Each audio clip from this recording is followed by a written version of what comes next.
Еве прилика да си простиме.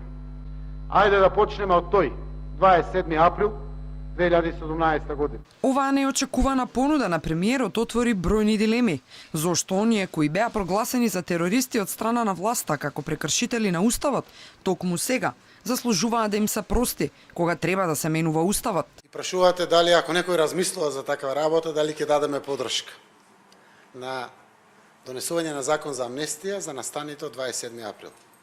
Веројатно прво ќе ми се свртат овие луѓе против мене. Ако не се свртат тие луѓе, веројатно овие пред мене ќе се свртат. Вие новинарите и камерманите. Но никој од нас да не се сврти против мене, ако се приклучам на таква работа, граѓаните ќе ми се свртат. Зошто? Заради тоа што законот мора да важи еднакво за сите, владење на правото мора да има во Македонија и секогаш да се испраќа поентата од тоа, никогаш повеќе да не се повтори.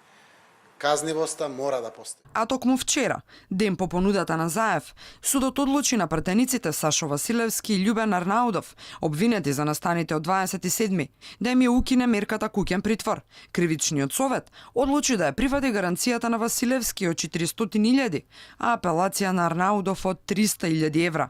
Токму сега, дали теориите за 27 април на некои новинари и аналитичари, уште тогаш, дека се е стратешки планирано само за да се смени името, сега се потврдуваат. Ова воопшто и не е дилема за опозицијата. За ВМРО ДПМН е сама потврда дека случајот од 27 април е политички фабрикуван, без докази, без аргументи, наменет за политички притисоци.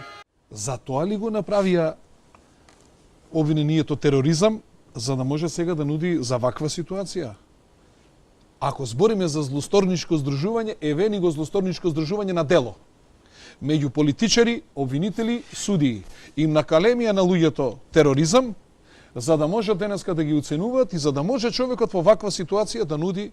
Значи, кога збориме за злосторничко здружување, ова ни е злосторничко здружување пар екселанс, каде што се игра со човечки судбини. Неофицијално, обвинителството нема да поднесе жалби за одлуките за Василевски и Арнаудов.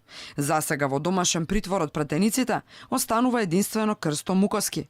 Во следните денови, судот треба да одлучи по жалбите на останатите обвинети, кои се под мерки за обезбедување. И сето ова се поклопува со уставните измени.